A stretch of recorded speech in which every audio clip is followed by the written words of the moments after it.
very warm welcome to another episode of today's Parent, where we connect you with experts and provide you with information to make your parenting journey a bit more easier. I'm your host, Christine Casina. In today's episode, we are talking about diabetes in children. It's something that we don't often talk about, and in studio today we have a nutritionist, Betty Okere, who's going to enlighten us on matters diabetes in children. Betty. Asante sana. Good to have you again. My pleasure always. Really nice to have you. Yes. Diabetes in children. Even before we get to, diabetes in children, let's just define what is diabetes. So when you're talking about diabetes, we're talking about a condition in which your body is not able to use food.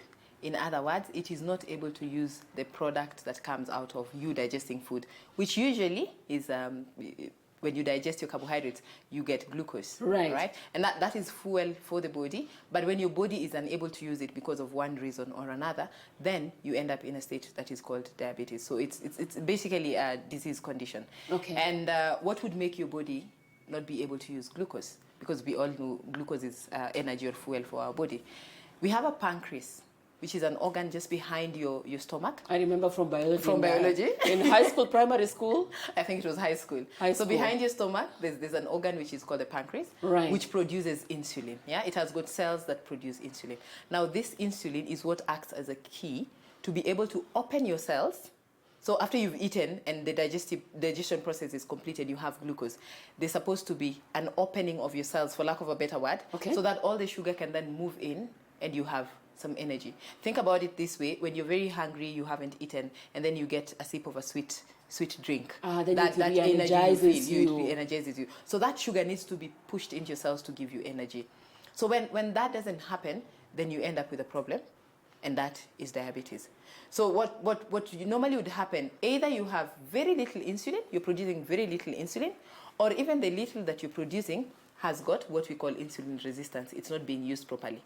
And this normally you will see in a type of diabetes called type 2 diabetes. So we have type 2 diabetes. I know we'll get into the different types of diabetes. Yes. Okay. Yeah, but when we are talking about diabetes in children, because again our topic today is diabetes in children, then they simply do not have insulin. They do not produce insulin. How is that even possible? Because then their pancreas stops working. How does the pancreas stop working? In children, diabetes is something we call autoimmune reaction. Autoimmune meaning it's just the immune system fighting itself, the body trying to fight itself. Right. How that really happens, nobody knows. We do not know the exact cause of type 1 diabetes. We do not know the exact reason why there is an autoimmune reaction. But then it is thought that maybe somebody was sick, a child was sick because of a certain disease, and their body produces antibodies to fight that disease that was there. But there is excess production of those antibodies. So after this child has gotten healed, there is a lot of antibodies hanging around. It's like, having your law enforcers beat up hawkers, and then the hawkers have disappeared, and the rest of us are on the streets. They still have to work, so they'll beat the rest of us. Right. So that's what the extra antibodies are doing, and they may damage your cells, like the pancreatic cells, and then the child now ends up not being able to produce insulin. So in type 1, we are talking about absolute lack of insulin. But in type 2 diabetes, they have insufficient insulin, or they have insulin resistance, or they have both insulin resistance and insufficient insulin. Okay. Now, a third type, which is also now very common, is the gestational diabetes. And basically, in layman's language, it is diabetes that is diagnosed in pregnancy. The only challenge is we are never very sure at pregnancy whether it is simply gestational diabetes or it is a type 2 diabetes that was not picked in time. Right. So then it is the hormones that keep the pregnancy going that have pushed the body for us to be able to see the diabetes. So the gestational affects both the mother and the child? Or? No, basically it is affecting the mother. Because it's the mother who has gestational diabetes. Right. Yeah. And it's only for women because of the gestation. Course. Right. So then if it disappears, after delivery, and we do the tests which help us to diagnose diabetes, and we cannot see your blood sugar going up, you're just in normal ranges. We test your 3 months average blood sugar and you're in normal ranges, then we know that was a true gestational diabetes, all right? But if it persists long after the delivery, then we want to ask ourselves, was this type 2 diabetes that we never picked in time? I hear you. Or it was triggered by the strain caused by the pregnancy hormones. Okay. And then we picked it. Right. Yes. Betty, let's talk about the signs of diabetes in children. There could be a parent watching right now, and they're thinking top of their mind, this child of mine drinks a lot of water. And most of us, know that one common sign of diabetes is you're frequently thirsty. Yes. So just to put it into perspective, what are the signs of diabetes in children? And when a child is having water, when do you then tell, this is too much water this child is taking, probably I need to have them checked out? All right, so, well, whether it is in children or it is in adults, there are some classical symptoms and signs of diabetes. And like what you're mentioning, excessive thirst. So there is thirst. You will feel thirsty and you will want water. But there's compulsive thirst. You really want water here and now, and a lot of it continuously. Now, Right. that's a sign for worry. And then what you will notice that the frequent thirst or the feeling of thirst will be accompanied by frequent urination. Now, what most people think, it is because you're drinking the water, that's why you want the child wants to urinate. Yes and no. Because when there is excess blood sugar, blood glucose in the body, and it's like what we learned in biology again, osmosis. It is moving from a highly concentrated area to a lowly concentrated area. So water is trying to, move out of the cell, and the cells are yearning for water because they are dehydrated. Right? So then this child goes to pee, but the pee is not a lot commensurate to the amount of water that they're taking. Right? So they're taking in a lot of water, but only very little pee is coming out. And it is very frequent.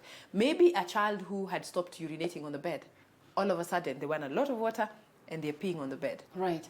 Before you beat them up or call them names, you probably just want to find out what it is. Get them checked out. And then there is what they call polyphagia, excessive feeling of wanting to eat. Polyphagia. Yes, they just want to eat here and now, everything and anything.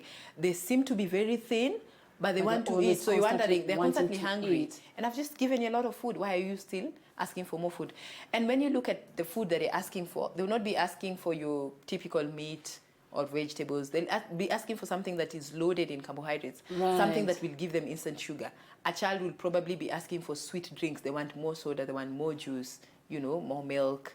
Something that has got some carbohydrate in it so that they can satisfy that. Okay. Why is this happening? Remember, the sugar is high, but it is in the bloodstream. The cells which should be having this sugar are not getting it because we don't have the keys to open the cells to let the glucose in. Now, in children, what will now be different is when this happens over time and we have this excessive sugar rise, what we call chronic hyperglycemia, they might fall into something called diabetes ketoacidosis. You smell their mouth and it smells like, very ripe, almost rotten fruits. Some children might have what we call Kussmaul breathing. They're gasping for breath, and it feels like, they have something wrong with their lungs. It isn't. There is a lot of confusion. There are also children who will have complain of stomach aches, very painful stomach aches, but there's no diarrhea. Or some might have diarrhea or excessive vomiting, signs that look like they have malaria or typhoid. But when you take them to hospital, none of those. You're not seeing malaria, you're typhoid. not seeing infection, you're not seeing typhoid, but they're losing weight. There's also extreme sudden weight loss. It's 1 week, the child has lost 5 to 10 kilograms. And they've been constantly eating. Yes, and they've been constantly. So it's not adding up. Why are you eating and then you're losing weight? All right? Yeah. So those are just some of the symptoms. Remember, not all of them have to appear in a child. So when you start noticing anything unusual, frequent urination, frequent thirst, excessive thirst, excessive a feeling of wanting eating. to eat too much, they're losing weight suddenly, just walk into the next hospital facility and just check. Or if you have a blood sugar machine at home, it wouldn't hurt to just check and see what it is. Right. Yes. All right, let's talk about the effects of diabetes on children. How does it affect our children? So one, there's a social aspect, and of course there's the medical aspect. Let's start with the medical. So if we are doing the medical aspect of it, any child who has got diabetes, if we do not get the control of their blood sugar, then they can still also end up having any complication of diabetes. Remember, because diabetes in children or type 1 diabetes is very acute, we pick it or we diagnose it very fast. We normally will get the child before they have any complication. So their eyes will be functioning very well, their kidneys will be functioning very well, the heart, they don't have high blood pressure, no issues with cholesterol. But then, if this is not taken care of, they can still end up having these complications, just like the adults would have. Only that now the adults will come to hospital because all of a sudden they can't read their Bible from a certain level, or they have these dizzy spells and, blurry eyesight, or now all of a sudden their pressure has gone up. So for the children, they don't have that. But if they don't control the blood sugars, then that is a problem. Right. So that's on the hyperglycemia side, the high blood sugar side. Okay. But if you're talking about what would be the effect of this blood sugar on the child, there is the aspect of when they have low blood sugar, what happens? Okay? Yeah? Right. And low blood sugar is sugar we are considering to be between 4 millimoles, basically lower than 4 millimoles. Okay. Yeah? So this child, they might be feeling shaky, they have palpitations, right. confusion and anxiety. They're extremely hungry again, all right? There could be some blurry eyesight. And then if it is not taken care of, if you do not treat that low blood sugar, the child can actually end up fainting or falling into a coma. Now, both the high sugar, hyperglycemia, the extreme of the high sugar, and extreme of the low sugar, which is hypoglycemia, are both not good. Because the more a child or any other person who has diabetes keeps on getting the low blood sugars, then even their heart is at risk. Yeah? So they say you affect the heart more by getting low blood sugars. So it's a very tricky balance. It's a balance that needs the whole society and everybody around the child to be concerned about it, so that you're not having your child with diabetes and then they're put in a corner. You have diabetes, you're going to eat brown things, yeah, and you're going to eat boiled things. I don't know where that came from. You're going to eat boiled things, and then the rest of the children in the house are allowed to have sugar, and all the nice chocolates. They can drink as much yogurt as they want, ice cream. So it's not that. It needs all of us. It's the doctor, the parents, and everybody, the school, because again, if the school don't know, what happens to my child? Am I okay as a parent if my child is in school and their sugar is low?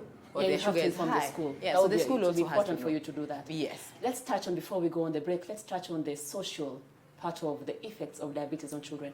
So when we look at the social aspect of it, we're talking about a child having to test their blood sugar several times a day, 6 to even 8 times a day. That alone can be stigmatized, especially if the environment that the child is in I can imagine. does not understand. Or let's say you have a nanny who thinks your child is weird because they have to poke themselves. Or do you even have, because then when you're selecting the nanny, you have to know who to get. You can't just get anyone. And then there is the aspect of, remember, they're not producing insulin. So where do they get their supply from? They always have to inject it. So from diagnosis till death do them part, which is something they have to manage for a lifetime. They have to inject every single day because they can't use anything else. So imagine you could be mistaken for somebody who's taking drugs, if people don't know. If it's a teenager, for example, it's a boy, they have this young girl they're looking at and they're injecting. You looked at us as if you're being the only sickling. Yep. Yeah? Or if then you having trouble with the sugars, low sugars, and you want to eat, it's in the middle of the class, what happens? How do people take you? All right? Do they say, oh, so-and-so likes eating so much? Do the other children make fun of you? So it's a lot of, social and economical and even medical aspects. You're talking about a mother who, well, we can basically just afford 1 million a day. What happens to my child? They're injecting insulin, they have to eat. All right? What happens if I have injected insulin and then I don't have enough? We are a family of 5 and we have to share this meal. So there are a lot of challenges that a child with diabetes would go through. But hopefully we are able to, sort some of this, even if not everything. That's important. Yes. Before we go on the break, I am just curious. Are we then saying that diabetes is totally untreatable? We just have to find a way to manage it? Type 1 diabetes cannot be cured and So cannot type even 1 be cannot reversed. be cured. Cannot even be reversed. If you can remember when I started, I said gestational diabetes can actually, after delivery can disappear, and we know that was a gestational diabetes. And then the other type of diabetes which I didn't talk about is diabetes due to other causes. Sometimes you have a sickness. Sometimes you have a sickness which might affect your pancreas, or maybe even for people who have pancreatic cancer. That's the same organ that's supposed to give us insulin. You might end up not being diabetic in the process. Or maybe you are in an accident that injured your pancreas, you'll end up being diabetic. That's good to know. Or you simply decide to drink your pancreas to death, alcohol, excessive consumption of I alcohol. thought it affects only our liver. It affects Our pancreas most as well. of our organs, and the pancreas could be another one. Yeah? Interesting. Because then, it is overproducing your insulin to try and take care of the excess sugar that you're taking. Yeah? Okay. And that might just make it not function the way it's supposed to function. All right. So depending on what it is really, it's still just diabetes. So if it is type 2 diabetes, for example, now we are talking about remission. There are studies which are showing that you can actually manage the sugar so well to the extent you be able to reverse it or get into remission with type 2 diabetes. But remember, for type 1, they don't have a functioning organ. Their pancreas, which is supposed to function, is not working. So for that one, really, there is even no remission. And for all types of diabetes, there's no cure.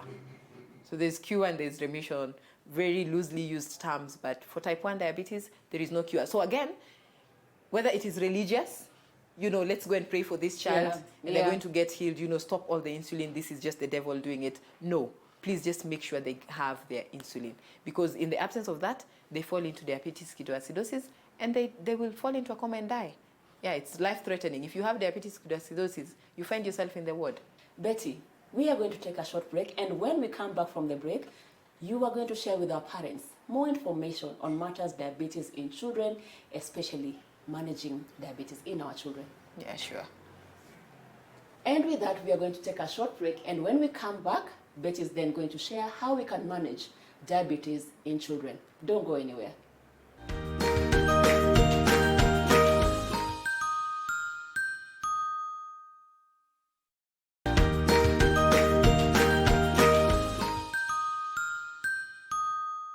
Welcome back to today's episode of Today's Parent, where we are talking about diabetes in children, how we can diagnose and how we can know the signs and empower ourselves better. In studio today, I have Betty Okere, a nutritionist who's sharing all the information when it comes to diabetes in children.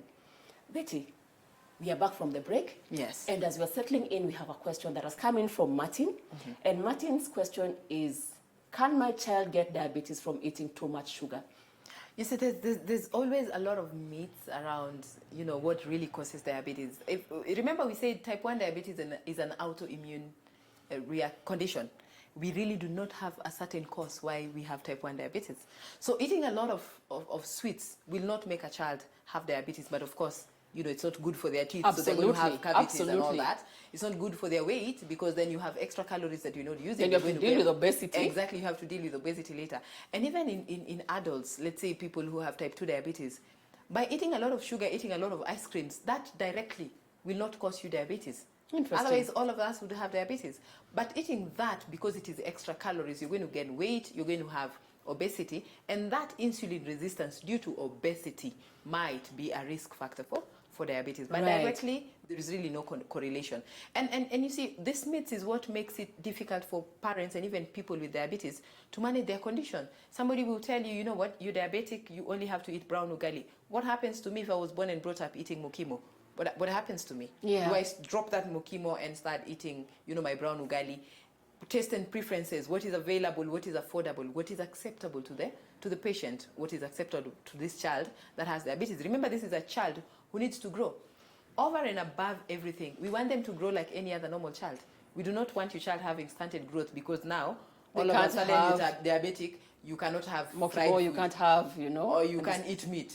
It's all meat. And really, my advice to the parents would be, work with your experts.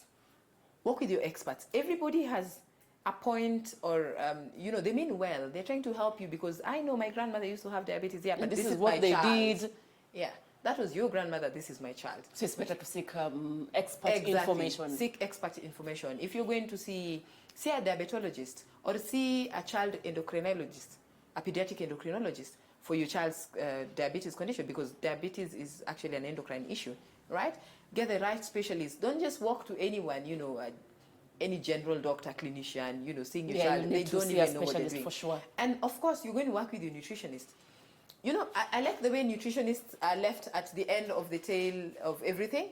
And then when we have to perform miracle, everybody just shows up. That you need to see a nutritionist now. Exactly. So just work with a nutritionist along. Help them help your child, or even you as a parent, find out how else would you make this child fit into the normal family routine and normal eating. Let's say your child is 2 years old and they have diabetes. Wow. And then you decide you're going to give them brown foods. What is the probability that they're going to eat it? They're not going to eat it. No, they're not and it's going going to frustrate them. Or then you tell them you're not going to eat cake. Anymore. And it is their birthday. Trust me, they will sneak and they will go and eat that cake. So it is us to know, as we're helping this child to learn, they had cake today, it was their birthday. They have insulin. How much more insulin do I need to give this child? Yes. But I have a question for you. Yes. What's the lowest age or the youngest case of diabetes you've seen in a child? I've actually seen a premature in the incubator with diabetes. But it could have been a case of transient diabetes. What, from the gestational aspect? Not really. Or? Like after they were delivered, maybe it was an issue of sepsis or what we call... okay. I'm trying to look for the easiest way to say sepsis, but anyway, we can Google it later. So maybe it was a case of sepsis, an infection that got so bad, and that moved the sugars, to levels that could not be tolerated. The child was on insulin, of course, and then I saw them up to about age 1, and they disappeared. So transient diabetes can go all the way up to 2 years, right? So they disappeared. So I really may not know what became of them, if they became fully diabetic or it just disappeared. Right. But yeah, that was the youngest. That's the youngest. I've seen. Yes. That's the youngest. Yeah. Of course, then we have parents coming with 10 days old children, born full term, and they have diabetes. And of course, the parents will be more sick. It is a challenging situation, and they will be crying.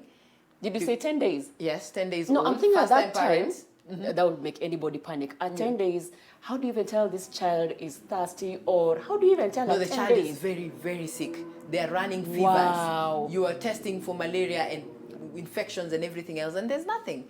And you just pick the sugar. And that's why we're saying, go to the experts. If you went to a general doctor, they wouldn't be able to pick that. That's not what they're looking out for. If you went to a pediatrician, they would be able to pick that. And then if you're lucky and you ended up with a pediatric endocrinologist, they would even know it immediately. Right. Or maybe at that point the sugars have been so high, and that smelly, fruity breath that we talked about. Yeah, you're able to pick up you're able to pick that up, and they'll know right away this is sugar.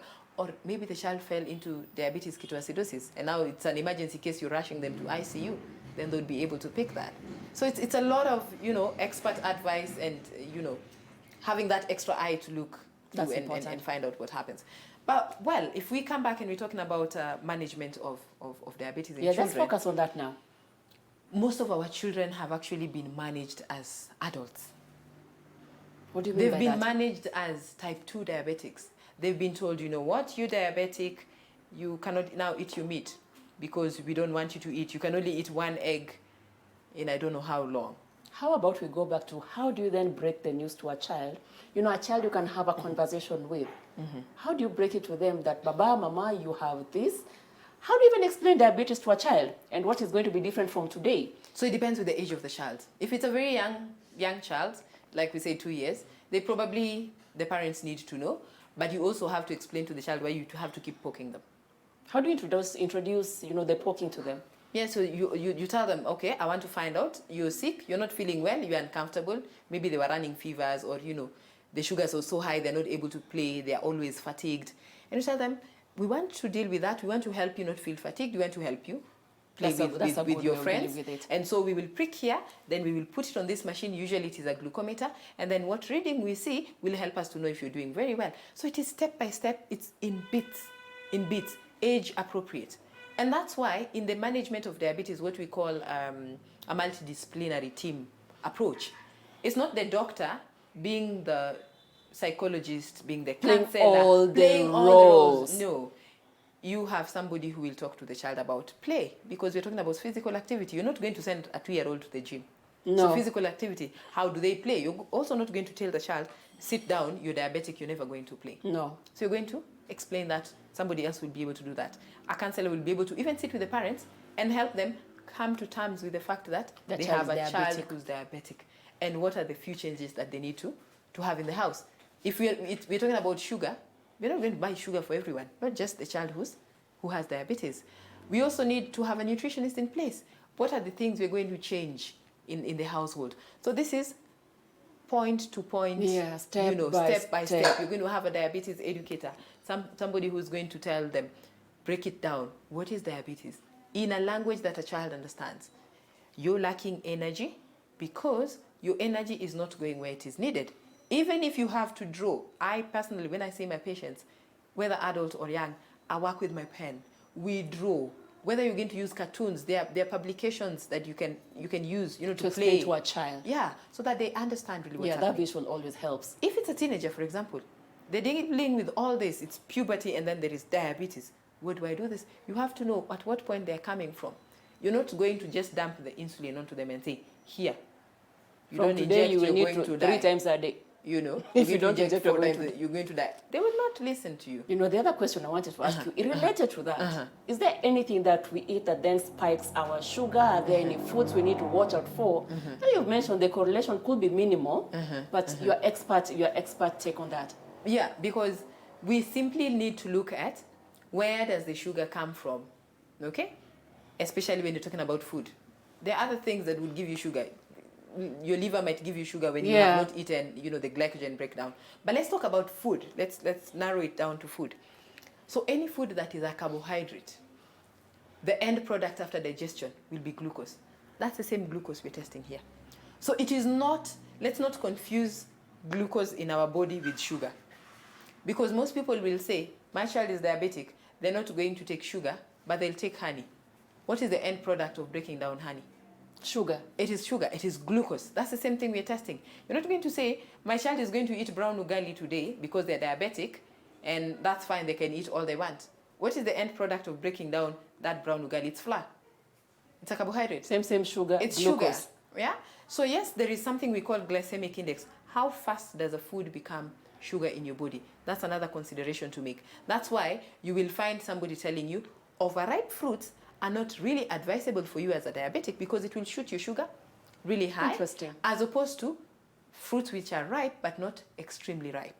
Or then you want to compare fruits like berries or apples with something like a mango. The mango will have a higher glycemic index, so it will shoot your sugar higher much faster than your berries, okay, or than your apple. Then we're also talking about what is the fiber content of the food that you're eating.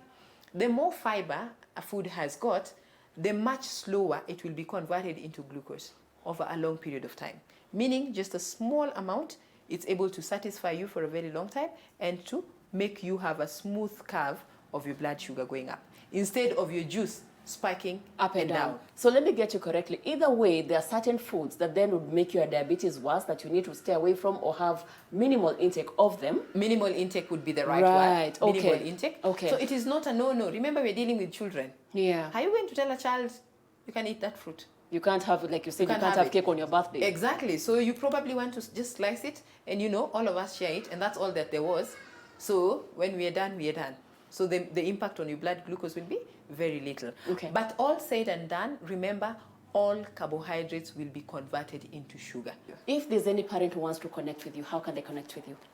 So if there's any parent who needs to seek my services, I consult at Mpisha Diabetes Center and also private clinic at diabetes at the Doctors Plaza Nairobi Hospital. And you can check me out. My name's Betty Okere on Facebook. And I think that's the only social media handle I've been able to handle. So you can check me out there and we'll surely get you an appointment. But if you want to call, then you can use the mobile number 0798 213 363 and then you book an appointment. Thank you, Betty. Asante sana. Always a pleasure to have you. My pleasure too. And with that, we come to the end of today's episode of Today's Parent, where we were talking about diabetes in children. If you have any other questions you want to ask Betty, please reach out and send us an SMS. I have been your host, Christine Casina. We have been here in studio at Little Cribs, the home of fun, exciting, and durable kids furniture. If you're looking for parenting information, go to www.supermamas.co.ke. We look forward to having you next time. Please stay tuned.